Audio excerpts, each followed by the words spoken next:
तर्जनी अंगुली को मुट्ठी के ऊपर इस समय से संगलियां सीधी, कमर सीधी करके बैठेंगे। गहरा लंबा श्वास भरते हुए 3 बार ओंकार का उच्चारण।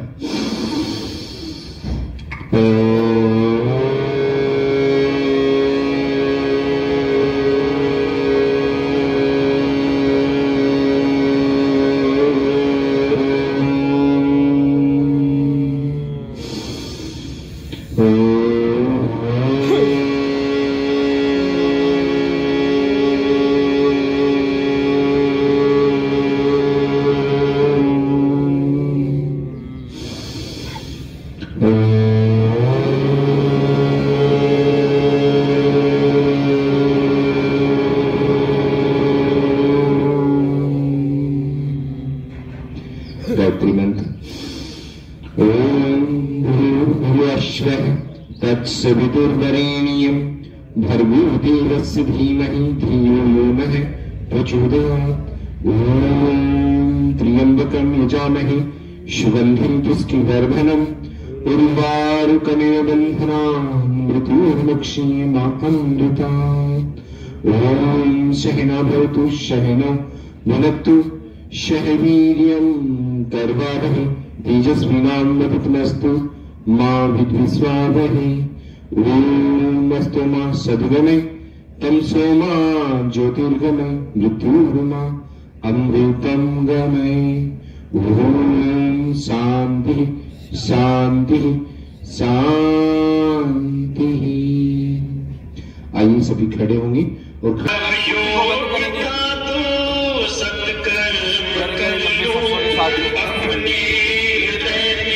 जैसा जैसा हो पाए लंबे लंबे सांसों के साथ।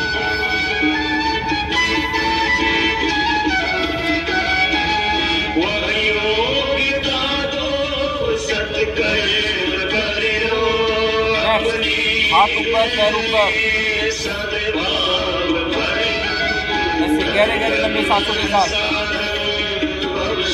जो हाथ ऊपर वही पैर ऊपर।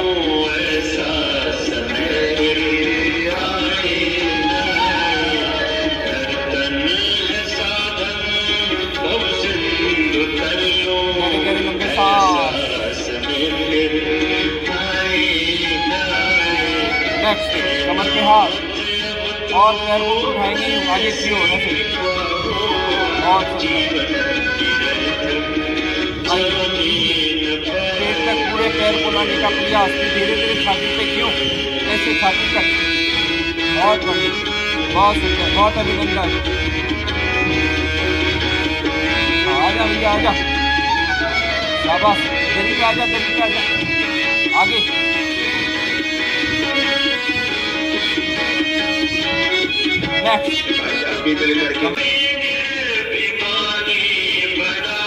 मोड़ो घुटने को, जितना मोड़ेंगे उतना फायदा। वेट लॉस होगा, घुटने में शक्ति आएगी, ताकत आएगी, बड़ा आनंद आता है। गहरा लंबा सांस भरते हुए ऊपर, सांस छोड़ते हुए नीचे।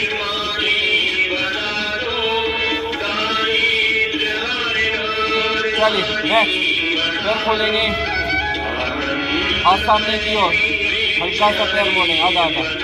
जो पुराने साधक हैं वो पूरा कर लेंगे और जो नए साधक है वो आधा आधा करेंगे। एक पैर मोड़ेंगे, एक पैर सीधा, सांस भरे वापस ऊपर, सांस छोड़े धीरे धीरे। कर्त कर्त अभ्यास के जड़मती हो सुजान, रसरी आवत जावत शील पे पड़त निशान।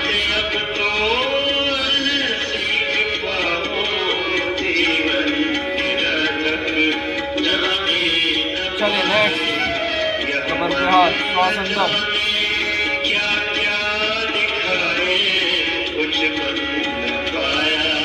चैन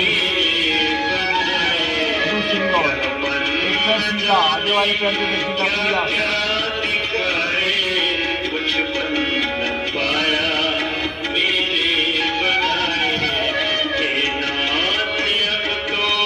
गहरे गहरे लंबे श्वास।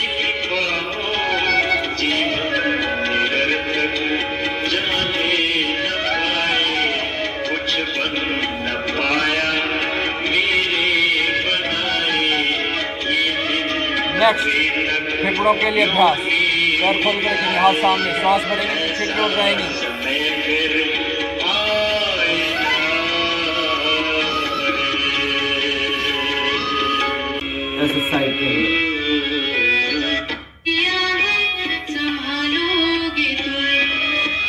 सांस छोड़ते हुए, सांस करेंगे ऊपर, सांस छोड़ते हुए नीचे। मुश्किल से विधाता निकालोगे तुम, जीवन तुमने दिया है संभालोगे तुम। आशा हमें है, विश्वास है, हर मुश्किल से विधाता निकालोगे तुम। पूरी बॉडी एनर्जाइज हो जाएगी थोड़ी देर के अंदर, पसीने आने शुरू हो जाएंगे। करो, थोड़ा थोड़ा कीजिए, जितना होता उतना कीजिए, नहीं साधे तो थोड़ा कम कर लीजिए। नीचे करने वाले हैं, थोड़ा बढ़ाते रहे, रोज एक एक आसन। नेक्स्ट, दोनों पैर खोल के रखेंगे, राइट हैंड से दूसरी ओर।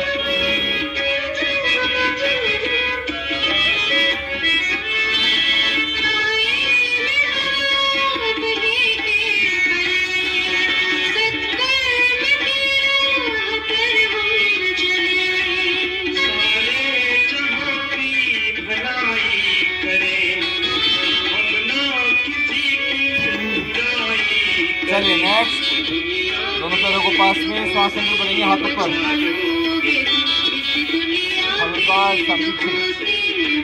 सांस छोड़ेंगे आगे की ओर, सांस भरो ऊपर, सांस नीचे।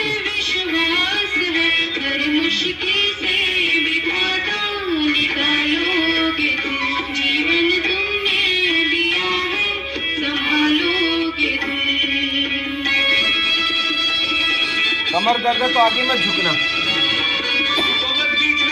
लगातार करो। आज करते करते अभी भी सिर में दर्द हो रहा है तो करते करते मिट जाएगा। इतना जबरदस्त फायदा होता है इसका। तनाव का है, ध्यान लग जाएगा अपने आप। सब कुछ होगा।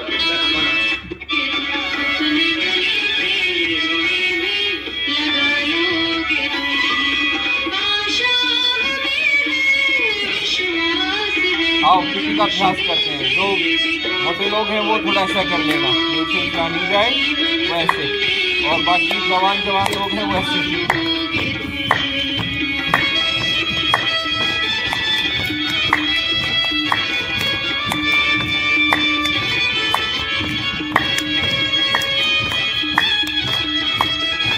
ताली के साथ में बड़ा आनंद आएगा।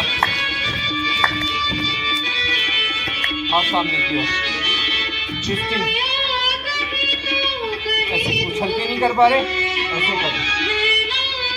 जिनसे उछला नहीं जा रहा वो धीरे धीरे कर लो, जो उछल के कर सकते हैं। पैरों को पास रखो, पैरों को पास में, हाँ ठीक, क्या बात है, पूरे ट्विस्ट, आनंद आ जाएगा।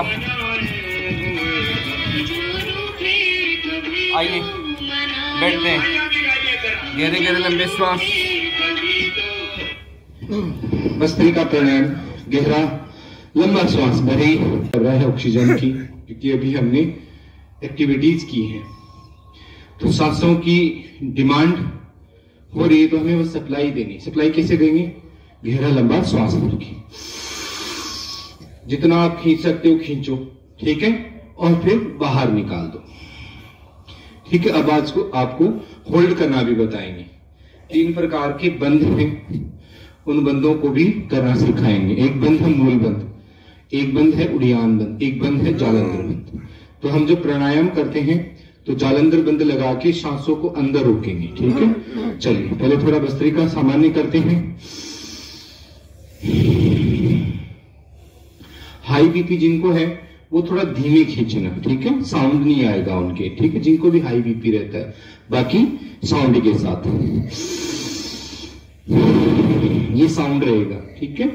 और नॉन साउंड में कैसे रहेगा? जिनको बीपी की शिकायत है वो धीरे धीरे आराम से खींचेंगे। खींचा, साउंड नहीं आया तो छोड़ेंगे तो भी साउंड नहीं आएगा। धीरे धीरे खींचना, धीरे धीरे छोड़ना भस्त्रिका, ठीक है। जिनको हाई बीपी है, हार्ट की प्रॉब्लम है, और जिनको ऐसी कोई प्रॉब्लम नहीं है बीपी से संबंधित, हार्ट से संबंधित, तो गहराई से लंबा गहरा श्वास।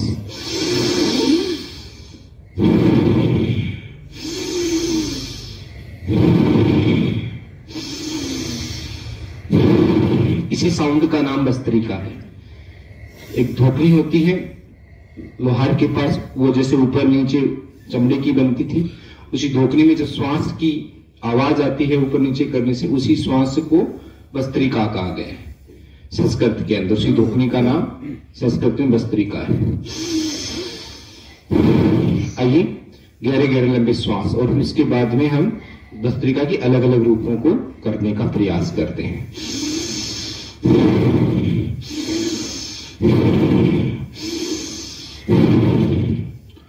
बस 1 मिनट भस्त्रिका कर लो, सारे के सारे दुर्व्यसनों से दूर हो जाओ। जिनको बीड़ी सिगरेट पीने की बहुत ज्यादा आदत पड़ी रहती है, कई लोग तो बस बुझने ही नहीं देते, उन लोगों के लिए भस्त्रिका इतनी जबरदस्त है कि वो 1 मिनट जब भी उसको मन करे कि मुझे बीड़ी सिगरेट पीनी है, कुछ नहीं करना, ऐसे ये ज्ञान मुद्रा लगाना। ज्ञान मुद्रा क्यों लगाएं? ज्ञान मुद्रा इसलिए लगानी है क्योंकि मन को नियंत्रित करने के लिए ध्यान और ज्ञान मुद्रा लगाई जाती है, क्योंकि मन का अनियंत्रण तो है। तो गहरा लंबा श्वास, गहरा,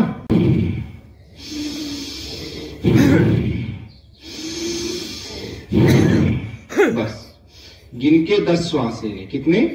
10 श्वास। तो 10 श्वास गिन के ले लेंगे तो मन के अंदर जो पीड़ा है वो दूर हो जाएगी स्वभावतः ही। इतनी गजब की क्रिया है भस्त्रिका। और सांसों की, अभी देखो कोरोना हुआ था लोगों में, कोरोना में क्या हो गया था, सांसों की कमी हो गई थी और लोग बाहर सिलेंडर खींचने लग गए थे।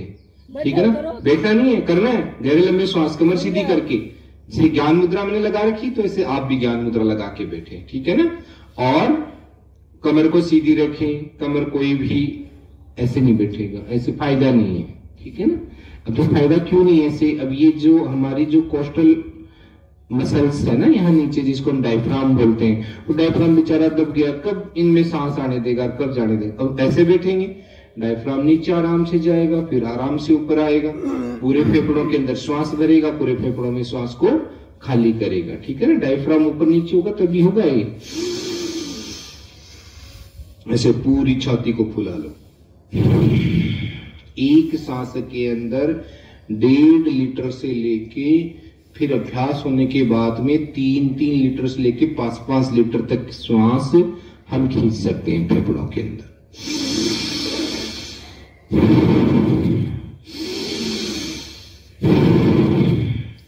और ये जीवन चक्र है ना, ये इन्हीं सांसों से चलता है, इसी सांस के, इसी प्राण के, इसलिए सांस को प्राण कहा गया है। तो भस्त्रिका का हम दूसरा रूप कर रहे हैं। दूसरा रूप कैसे करेंगे, हम सांसों को खींचेंगे। मान लीजिए हमने 3 सेकंड सांसों को खींचा, तो 6 सेकंड सांसों को होल्ड करेंगे और फिर 3 सेकंड से लेकर 6 सेकंड में धीरे धीरे सांसों को हमें बाहर निकालना। आइए गहरा लंबा सांस भरें,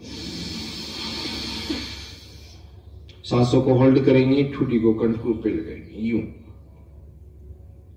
अभ्यंतर कुंभ,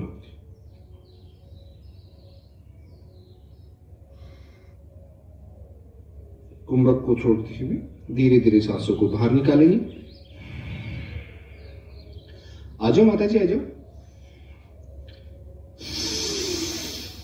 कीजिए, सांस भरिए, ठुड्डी को कंठ से लगाइए,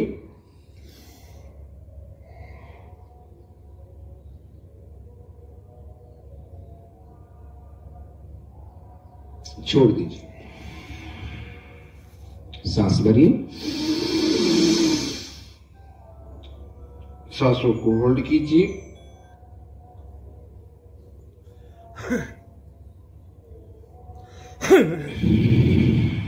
छोड़ दीजिए।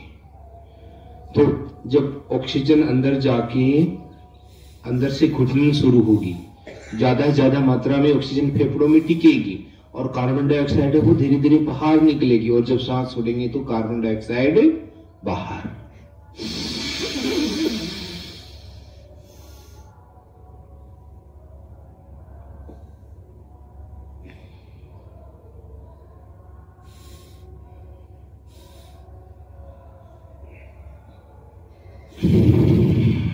भस्त्रिका प्राणायाम हमने कुंभक लगा के किए।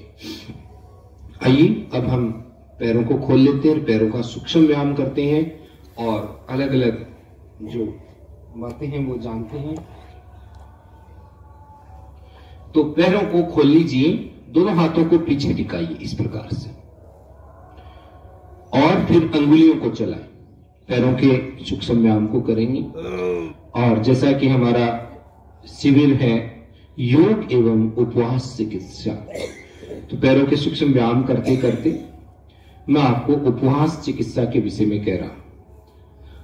कल भी मैंने बताया, उप यानी ईश्वर, वास यानी के पास रहना, उसके पास स्थित रहना है, अर्थात अपने आप को भगवान के पास स्थित कर देना ही उपवास है। व्रत दृढ़ निश्चय, व्रत का अर्थ होता है दृढ़ निश्चय। दृढ़ निश्चय हमने क्या करते हैं कि भाई हमें आज भोजन नहीं करना, इसलिए उसका नाम हो गया व्रत, उपवास। और हम उस उपवास के माध्यम से हम अपने आप को क्या समझते हैं कि मैं ईश्वर के पास, मैं आज भगवान के नाम पे व्रत किया है, मैं आज मंगलवार का व्रत किया है, मैंने आज एकादशी का व्रत किया है। अभी हम नवरात्रा कर रहे हैं ना, तो नवरात्रा का अगर हम व्रत कर रहे हैं तो क्या महसूस कर रहे हैं हम कि मैं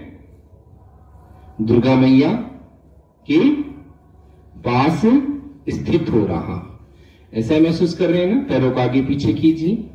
अब इसका चिकित्सीय महत्व क्या है, ये बड़ी इंपॉर्टेंट है। और कैसे व्रत करें, कैसे, क्या उस व्रत के अंदर खाना पीना हो, तो हमें कैसा उसमें आहार का पालन करना है, ये बड़ी इंपॉर्टेंट बात है। तो पैरों को आगे पीछे चलाइए ऐसे।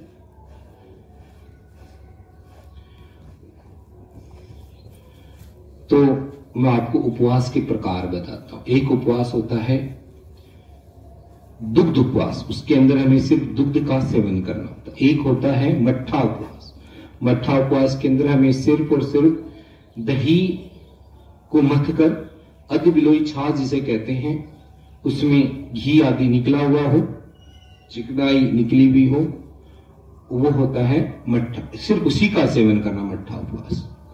एक व्रत होता है साप्ताहिक, कि जैसे शनिवार का व्रत कर लिया, रविवार का व्रत कर लिया। एक व्रत होता है एकादशी, महीने में 2 बार हो गए, पूर्णिमा, अमावस्या आदि के व्रत। एक व्रत होता है रसोपवास।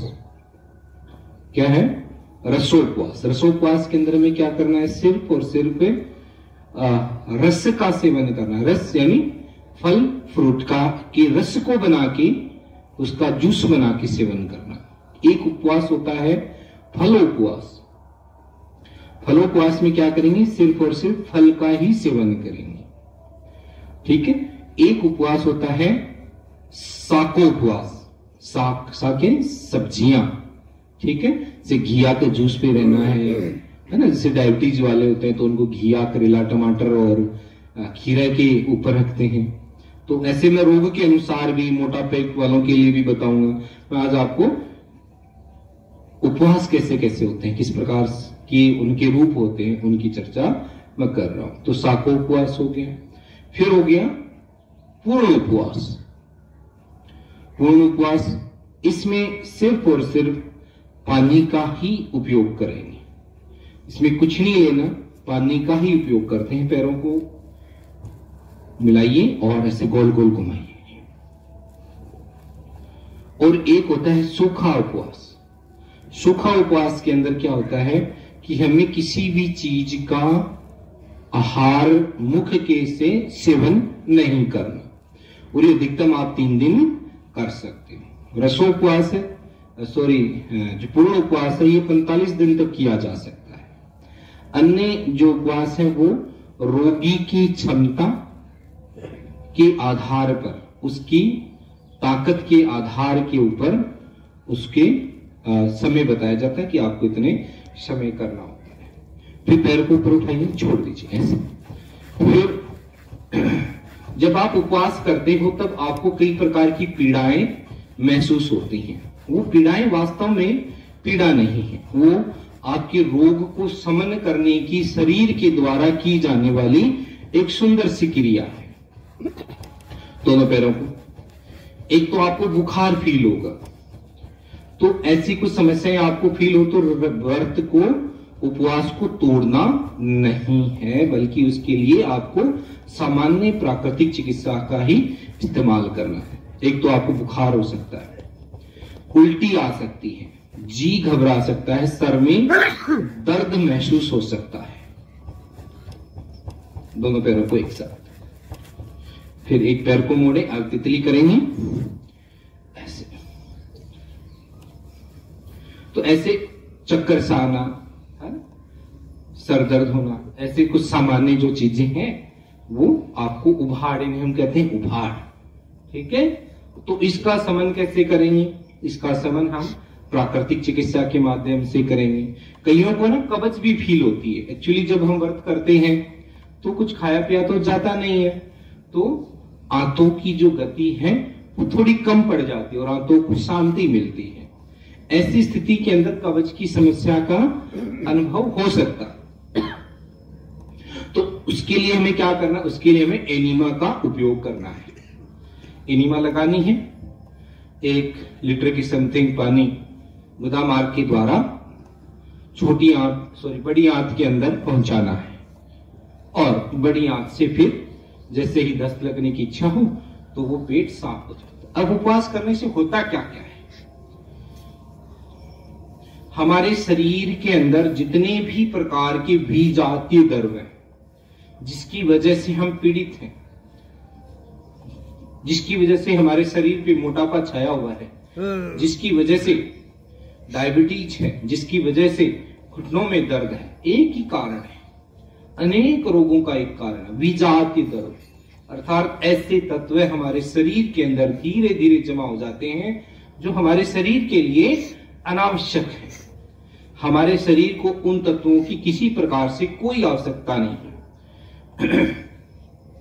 और भी वजन बढ़ जाता है, डायबिटीज हो जाती है। हार्ट खराब क्यों होता है पता? उसी विजातीय द्रव्य के कारण। वही विजातीय द्रव्य हमारी नसों में जमा हो जाता है, और जो रक्त की नसें हैं, और रक्त की नसें हमारी संकीर्ण होंगी तो ब्लड प्रेशर बढ़ेगा। दोनों पैरों को मिला, ब्लड प्रेशर बढ़ेगा तो किडनी पे बुरा असर पड़ेगा, और हृदय पे तो बुरा असर हो ही रहा है बेचारे पे। कारण क्या है? कारण है विजातीय दर्द। जब हम धीरे धीरे इन अभ्यासों को, योग को करेंगे, उपवास चिकित्सा पे रहेंगे, तो धीरे धीरे हमारे जो विजातीय द्रव्य हैं वो क्षीण हो जाते हैं। कभी भी 3 दिन का उपवास तो आप स्वयं कर सकते हो लगातार, ठीक है, किसी भी चीज। अगर 3 दिन से ऊपर आपको उपवास करना है तो योग एवं प्राकृतिक चिकित्सक की देखरेख में ही उस उपवास को करना चाहिए। ठीक है, तो आप ऐसा भी कर सकते हैं कि 3 दिन का उपवास किया, फिर 3 दिन आपने कुछ भोजन आदि थोड़ा थोड़ा करके ले लिया, फिर भी आप कर सकते हैं। आगे तो तितली आसन हमने किया। तितली आसन के लाभ बता देता हूं। महिलाओं के लिए बहुत लाभकारी है तितली आसन। जिन महिलाओं में रक्त की कमी है, खून की जिनमें कमी है, जिनमें कमजोरी महसूस होती है शरीर के अंदर खून की कमी की वजह से, तो तितली आसन करने से खून बढ़ता है, सबसे बढ़िया। दूसरा, जो बहनें गर्भवती हैं उन बहनों के लिए भी बहुत अच्छा अभ्यास है ये। तो उनको रोज 5 मिनट से लेकर 10 मिनट जो बहन तितली आसन करती है, गर्भवती बहन, तो उसको बच्चा है वो नॉर्मल डिलीवरी के साथ में होगा और कम दर्द के साथ में होगा। बहुत अच्छा अभ्यास है तितली का। और तितली आसन करने से हमारी ये जो जॉइंट है, ये जॉइंट कभी भी जाम नहीं होगा, तो ये जॉइंट पूरा एक्टिव होगा, ब्लड की मात्रा हमारी शरीर में बढ़ेगी। और जिन माता बहनों को महीने से संबंधित पीड़ा रहती है, दर्द के साथ में नाता है, उन बहनों के लिए भी तितली आसन अत्यंत ही लाभकारी है। जिनको साइटिका और घुटने में थोड़ा बहुत दर्द फील होता है, उनके लिए भी तितली अत्यंत ही लाभकारी अभ्यास। आइए, तो हमने तितली के बारे में जाना और उपवास के विषय में भी जाना। आइए अब कुछ आसन करते हैं। पैर खोल लीजिए पहले और पहला आसन करते हैं। दोनों पैरों को मोड़ेंगे पीछे की ओर और वज्रासन में बैठने का प्रयास।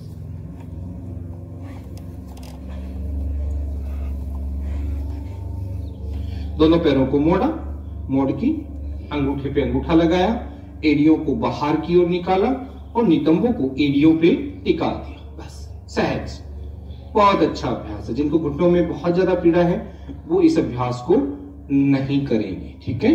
बाकी सभी करने का प्रयास करें, कमर को सीधी रखने का प्रयास करें। नहीं हो पाता कोई बात नहीं, प्रयास करेंगे, ठीक है ना। जिनको ज्यादा घुटनों में दर्द है वो नहीं करें, है ना, घुटना नहीं मोड़ेंगे। वज्रासन अब बच्चों के लिए तो बहुत गजब का अभ्यास है। बच्चे इस अभ्यास के अंदर अगर नित्य बैठेंगे तो उनके जीवन में कभी घुटनों में दर्द नहीं होगा। और जिनके घुटनों में दर्द नहीं चाहते, युवाओं के लिए भी कहूंगा, तो वो भी इस अभ्यास में नित्य बैठे। और कब बैठे? खाना खाने के बाद में जरूर बैठे। एकमात्र आसन है कि खाना खाने के बाद में हमें करना है, नित्य करना है। जीवन में कभी घुटनों में दर्द नहीं होगा। और खाने के अंदर मेथी का इस्तेमाल करें ज्यादा से ज्यादा। सूखी मेथी है उसको भिगो लीजिए, 1 चम्मच, खाई जाए तो खा लीजिए, नहीं खाई जाए तो उसको आप अपनी सब्जी के अंदर डाल के भी खा सकते हैं। मेथी बहुत गजब की चीज है, सभी को खानी है, ठीक है। कई लोग सोचते हैं कि उसका कोई साइड इफेक्ट है, कोई साइड इफेक्ट नहीं है। आप तो दबा के खाओ। कम से कम 1 चम्मच मेथी आप वैसे नहीं खा सकते तो सब्जी के माध्यम से जरूर खाइए। चलिए, घुटनों के बल आते हैं सभी जिनसे घुटनों में पीड़ा वो नहीं करेंगे। और ऐसे घुटनों के बल आएंगे। और अब करते हैं अर्ध उष्ट्रासन। कमर के लिए बहुत अच्छा अभ्यास है, ठीक है। कमर पे हाथ लगाएं, श्वास अंदर भरें और हल्का सा शरीर और गर्दन को पीछे की ओर मोड़ दें।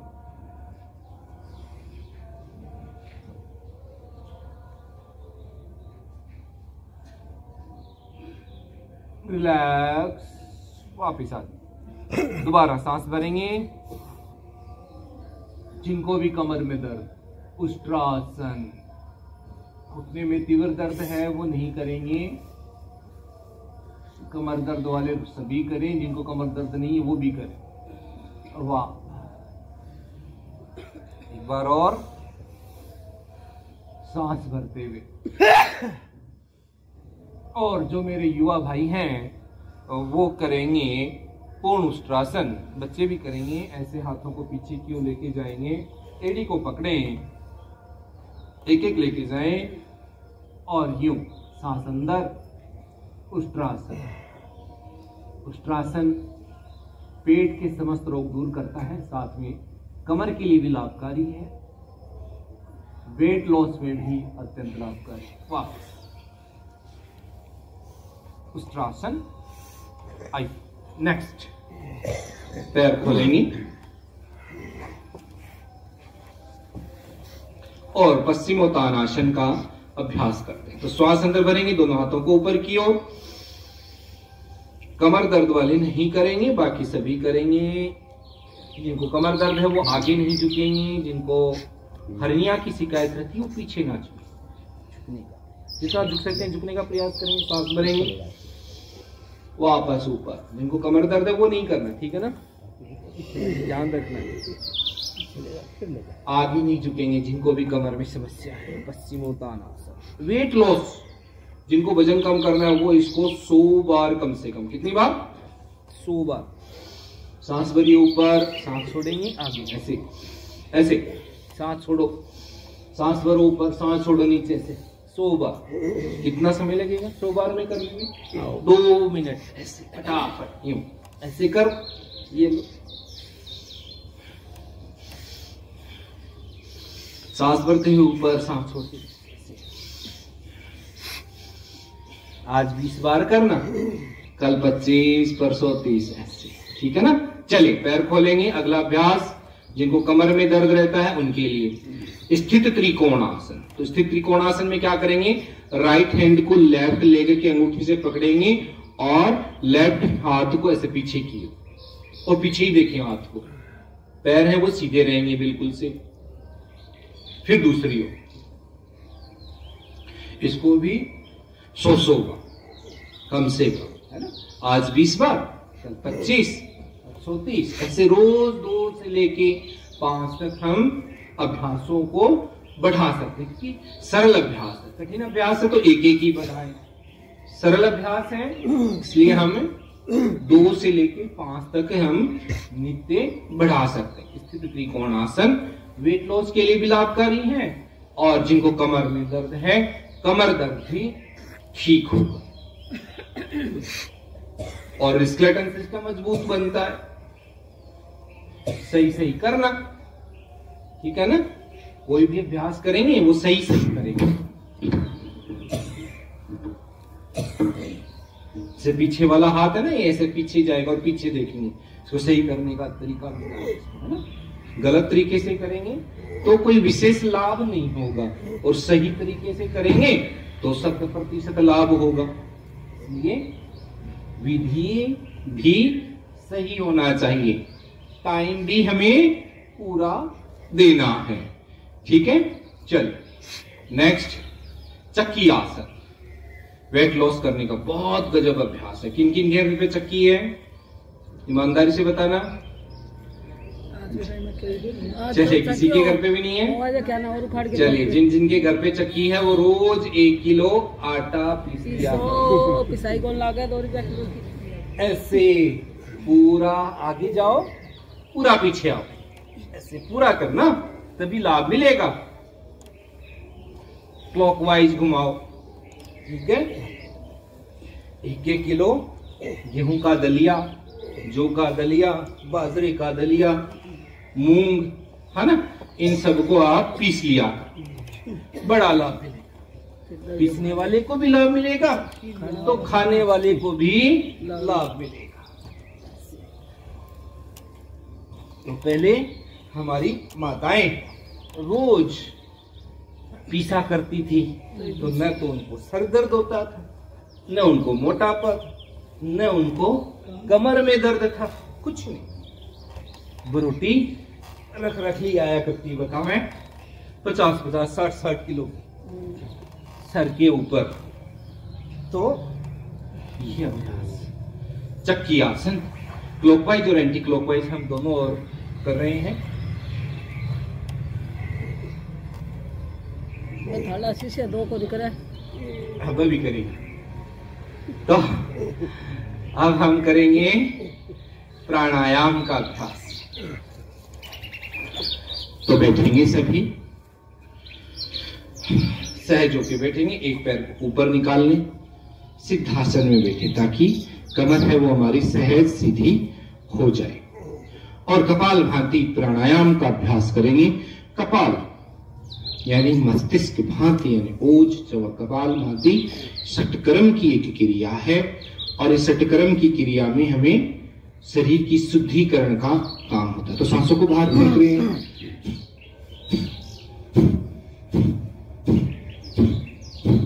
कई नए साधक हैं कि ये सांस कैसे बाहर फेंका जा रहा है, पेट अंदर कैसे जा रहा है। तो उन साधकों को बता दूं कि हमें प्रारंभ कैसे करें कपाल भांति। एक हाथ को यहाँ नाभि पे टिकाएंगे, टिका लिया, बस टिकाना है नाभि पे, ठीक है। और दूसरे हाथ को ऐसे मुख के सामने करें। जिन साधकों से कपाल भांति नहीं होती उनके लिए बता रहा हूं, और जो कर पा रहे हैं वो कीजिए। 1 सेकंड में 1 स्ट्रोक लगाएंगे, दूसरा हाथ ऐसे मुख के सामने लगाया और सांस को मुख से फेंक दीजिए। ऐसे क्या करना है, मोमबत्ती बुझानी है। ये अंगुली को मान लीजिए क्या है, मोमबत्ती, अंगुली मुख के सामने, और क्या है ये मोमबत्ती। जोर से फूंक मारो और महसूस करो क्या पेट अंदर जा रहा है।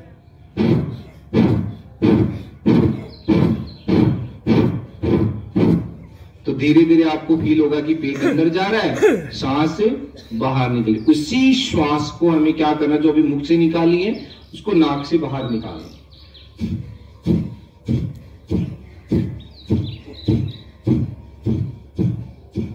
जो साधक अपने आप को चेक करना चाहते हैं कि मैं क्या कपालभाति सही कर रहा हूं, तो उनको क्या करना है, एक हाथ नाभि पे रखना है, एक हाथ को यूं ऐसे इस हिस्से को नाक के आगे ले जाओ।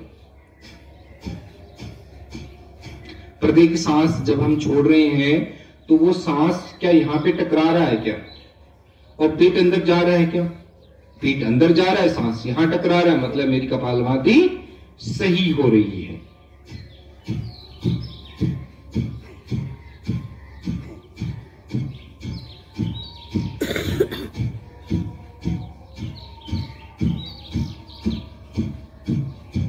ये तरीका है कपालभाति सीखने का। ठीक है, अब जब हमारा हो जाए तो लगाओ झटके।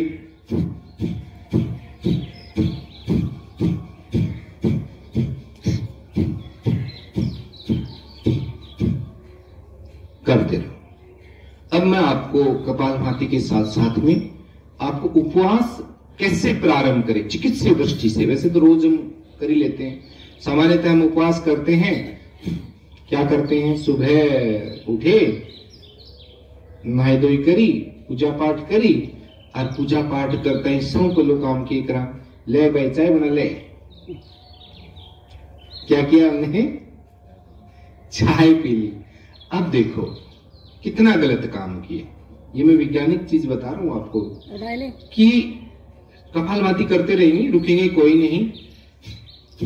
सुबह से 2-4 घंटे से आपका पेट खाली है, क्या है, पेट खाली है, स्टोमच आपका खाली है, और स्टोमच के अंदर एक एसिड का सिक्रेशन होता है जिसे हम HCl कहते हैं, हाइड्रोक्लोरिक एसिड। वह एसिड पेट के अंदर है, उसका काम क्या है, जो भी भोजन हम करते हैं उसको विघटित करना और भोजन के अंदर उपस्थित किसी प्रकार का कोई जीवाणु बैक्टीरिया है उसको खत्म करना, ये उसका। तो वह एसिड ऑलरेडी हमारे पेट में है। और चाय क्या है, चाय भी एसिड है। चाय क्या है, एसिड ही है।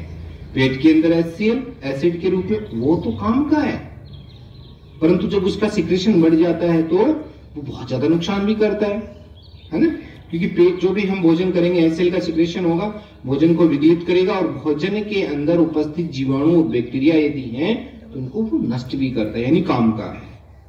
परंतु जब हम चाय पीते हैं, एसिड उसके अंदर डालते हैं, तो एसिड से एसिड मिलेगा, क्या होगा, विस्फोट होगा।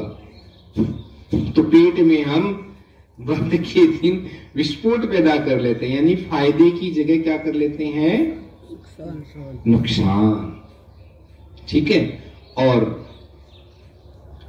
कोई मेहमान आ जाए ना, कभी ने तो पूछा नहीं कि भाई तो रोटी खाए डो कौन खाए डो, तो पेट खाली है कौन खाली, आते ही मैंने चा चिपका दे। तो वो भी नुकसान हो गया, दूध का नुकसान, चीनी का नुकसान, पैसे का नुकसान, गैस का नुकसान, है ना, समय का नुकसान, और पेट का नुकसान, शरीर का नुकसान। अब वही चाय एसिड के रूप में आपके स्टोमच में, स्टोमच से छोटी आंत के अंदर पहुंचेगी, और छोटी आंत के अंदर वह एसिड इतना भयंकर खलबली मचाता है, और वो खलबली मचाता हुआ आपकी रक्त के अंदर जाएगा, रक्त के अंदर एसिडिटी बढ़ा देगा, और फिर वहां से लीवर के अंदर जाएगा, लीवर में एसिडिटी बढ़ा देगा। बेचारा लीवर अपने काम से डिस्टर्ब हो जाएगा, और अपने पेट जो हमारी नसें हैं, रक्त की नसें हैं, जिनमें उनमें एसिडिटी बढ़ी हुई है, तो उसमें भी एसिडिटी बढ़ने की वजह से शरीर के अंदर 80 प्रकार के रोग हो जाते हैं अकेली चाय से, जिसमें एक आप सब लिए बैठे रहते हो, मेरा सर दर्द हो रहा है, मेरा सर दर्द हो रहा है, मैं मोटी हो रही हूं, मेरे कमर में दर्द हो रहा है। सबके पीछे एक कारण है, एसिडिटी। चाय एक कारण है एसिडिटी का, कई बहुत अकेली चाय के कारण एसिडिटी नहीं होती, परंतु एक कारण है, और बहुत सारे कारण एसिडिटी करने के भी। समय पे खाना नहीं खाना एसिडिटी का बहुत बड़ा कारण है। खाना खाते ही पानी पी लेना एसिडिटी का बहुत बड़ा कारण है।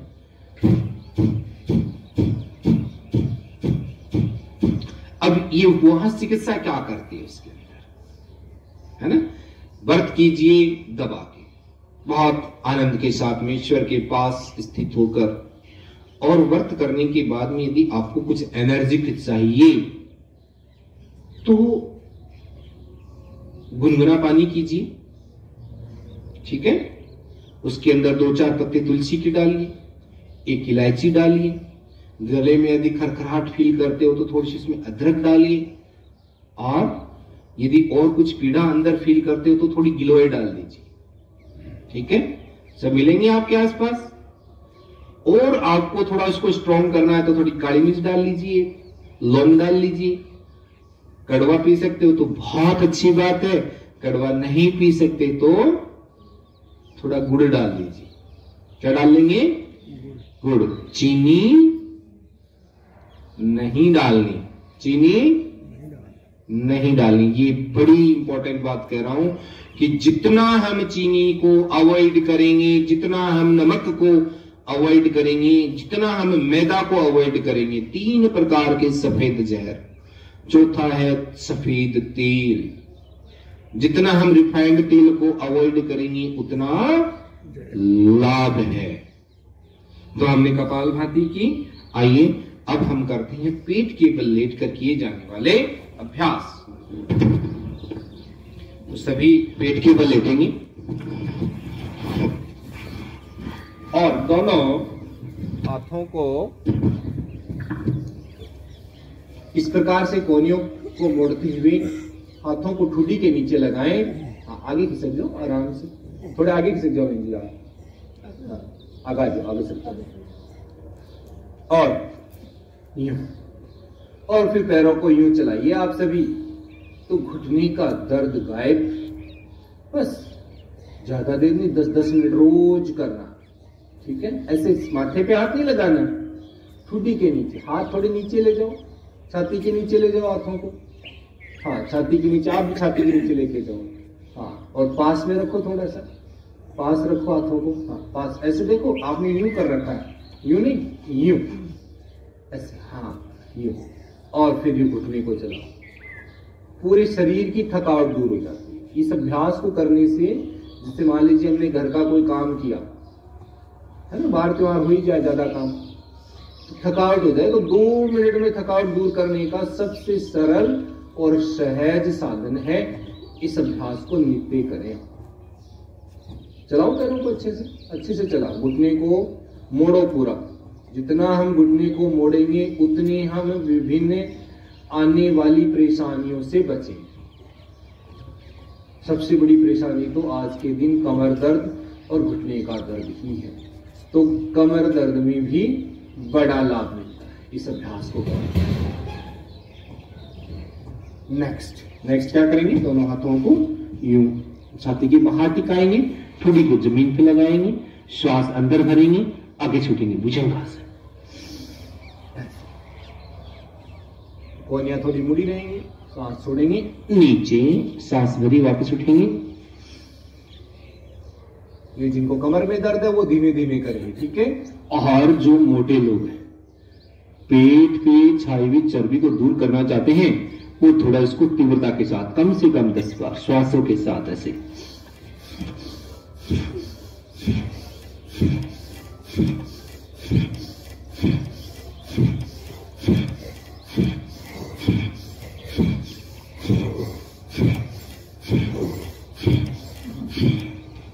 ऐसे। ठीक है, तो पेट पे छाई हुई चर्बी गायब। थोड़ी देर चलिए, नेक्स्ट अभ्यास हम कर रहे हैं। दोनों पैरों को पीछे से मोड़ेंगे। बच्चों ध्यान से करना, दोनों पैरों को पीछे से मोड़ो और पंजों को पकड़ो। युवा बच्चे सभी कर ले। जो बुजुर्ग हैं उनसे नहीं हो पा रहा तो जबरदस्ती कोई नहीं करेगा।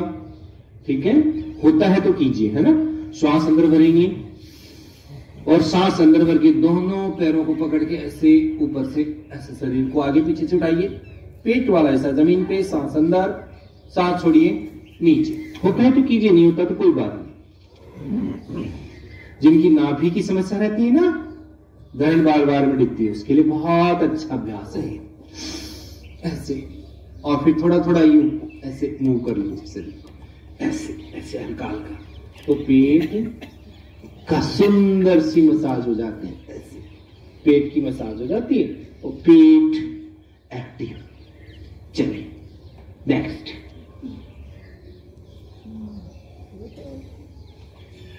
आइए बैठते हैं सभी। अरे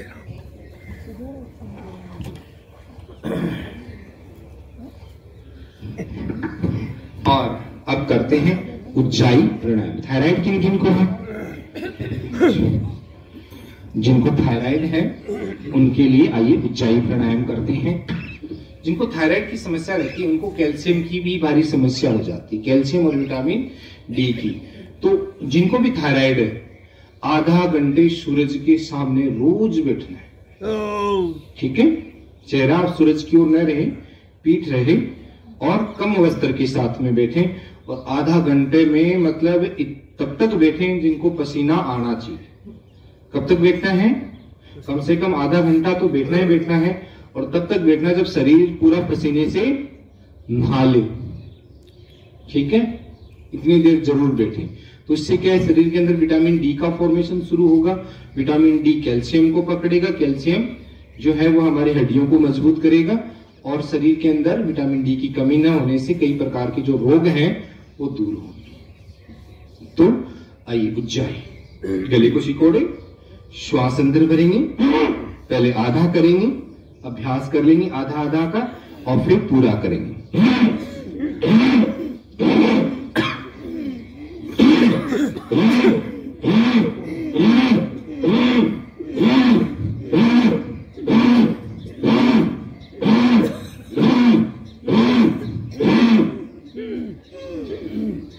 गले को थोड़ा और सिकोड़े, खांसी आती आने दीजिए, मतलब जिसको खांसी आ रही है उसने सही किया है।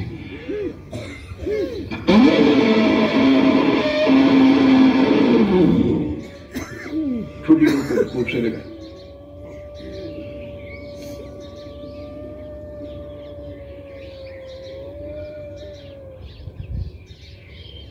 दाहिना क्षेत्र को बंद करेंगे, बाएं से श्वास को बाहर।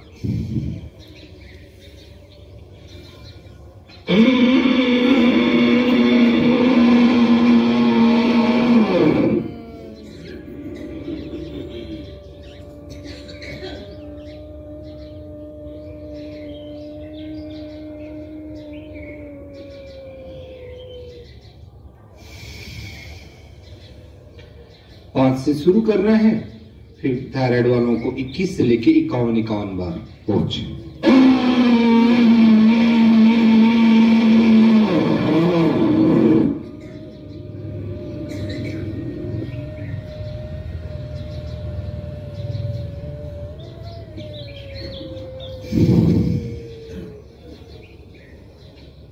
आइए अब करते हैं अनुलोम विलोम प्राणायाम का अभ्यास। तो दाएं नासिका को बंद करेंगे, बाएं से श्वास को अंदर भरते हैं और दूसरी ओर से सांसों को बाहर। अनुलोम विलोम।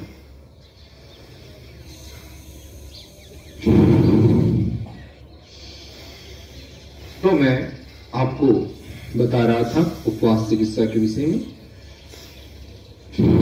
तो जिस दिन भी आप व्रत या उपवास करें उस दिन चाय नहीं पीनी है। मैंने उसका साइंटिफिक कारण आपको बताया है। उसकी जगह में गर्म पानी, तुलसी का पानी, अदरक का पानी, ऐसे जो दिव्य औषधियां हमारे घर में उपस्थित हैं उनका पानी आप ले सकते हैं। उस दिन आप यदि आप फल खाने की इच्छा रखते हैं तो फल लें। फल की बजाय मैं कहूंगा आपको घिया की रस बना के लें या घिया को उबाल के उसको वैसे बना के लें, घिया को लें, ठीक है? घिया खाएं उसे। देखो, एक अंगूठे से तो नाक को दबाना है और इन अंगुलियों से इस वाले नाक को दबाना है, ठीक है? अब हम ऐसे करेंगे तो बैठेगा नहीं, सोगा, ठीक है? यहां से अंगूठा ऐसे सांस भरा, सांस अंदर, तो अंगुलियों से बंद, अंगूठे से ओपन, श्वास को बाहर निकाल दीजिए। जैसे श्वास को बाहर निकाला वहीं से वापस खींचिए,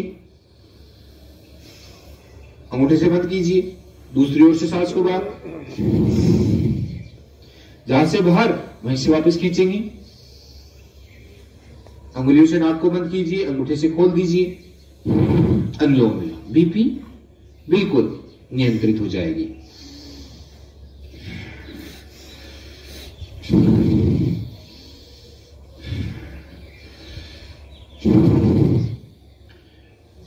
तो घिया का आप उबालिए उसे। और घिया कैसी लाएं? मैं देखता हूं कई लोग कच्ची कच्ची घिया लेके आते हो, नहीं, ऐसा नहीं करना। घिया मोटी हो, 1 किलो से कम ज्यादा हो। होता क्या है, कोई भी चीज है उसको पकने के लिए समय चाहिए। पकने के लिए क्या चाहिए उसको? समय चाहिए। तो घिया थोड़ी पकी हुई हो, उसके ऊपर का जो छिलका है वो थोड़ा व्हाइट हो जाना चाहिए। कैसा हो जाना चाहिए? व्हाइट हो जाना चाहिए। ठीक है, बिल्कुल हरा ग्रीन है, वो पकी हुई नहीं है, उसके अंदर घिया के संपूर्ण गुण नहीं है। और हम कहते तो हैं घिया मैंने खाई, परंतु फायदा नहीं है। मोटी घिया उसको लाए, भले उसके देखो बीज आ जाती, कोई बात नहीं, मतलब पकी हुई है, उसके अंदर उस तत्व है कि उसके सारे गुण है। जैसे कि हम कोई भी फल लेते हैं, पपीता लीजिए, अगर वो पीली पड़ गई है तो उसका स्वाद अलग है, और वो क्या कहते हैं कच्ची है तो वो खाने योग्य नहीं है। चीकू पकने के बाद में मीठा होता है, नहीं तो कच्चा तो वो खाने योग्य नहीं है। ऐसे ही घिया, ठीक है। हाँ, कुछ कच्ची सब्जियां खानी चाहिए, जैसे भिंडी है, तोरई है, टिंडा है, कुछ कच्ची सब्जियां ऐसी हैं जो उस प्रकार की भी खा सकते हो। घिया एक स्पेशली मैं बोल रहा हूं, ये थोड़ी पकी हुई ले, मोटी ले, और उसका रस बनाए, और रस बना के पीजिए। रस अच्छा नहीं लग रहा तो उसको उबालिए, उबाल के वैसे उसको खाइए। अनुलोम विलोम।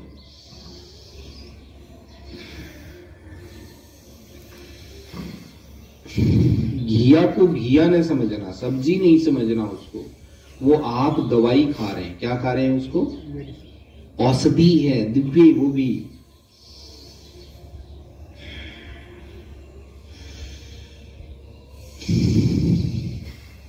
तो फल खाएं, घिया खाएं, या फिर आपको जो सब्जी अच्छी लग रही है उसका सूप बनाएं। सूप बना सकते हो, सूप बना के ले सकते हैं, कोई दिक्कत नहीं है। आइए अब करते हैं भ्रामरी प्राणायाम। प्रथम अंगुली मस्तिष्क के ऊपर, शेष अंगुलियां आंखों पे, अंगूठा है वो कान के भीतर, और 5 बार भंवरे की भांति गुंजन करेंगे।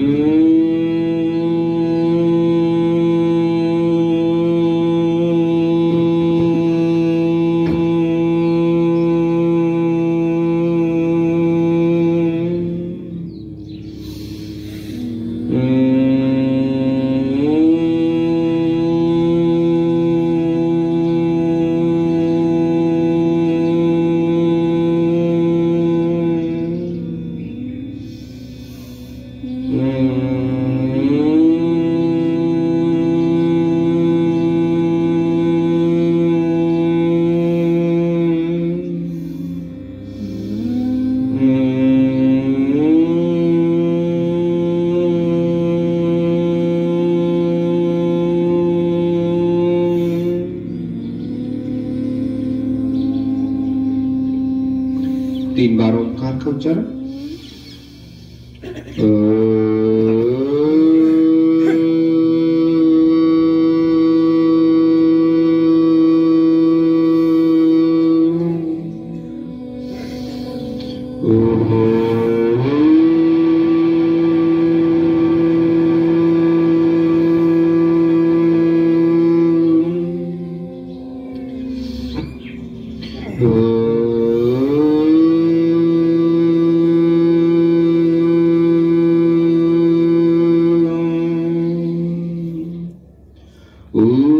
सर्वे भवन्तु सुखिनः, सर्वे सन्तु निरामया, सर्वे भद्राणि पश्यन्तु, मा कश्चित् दुःखभाग् भवेत्। ओम शांति शांति शांति।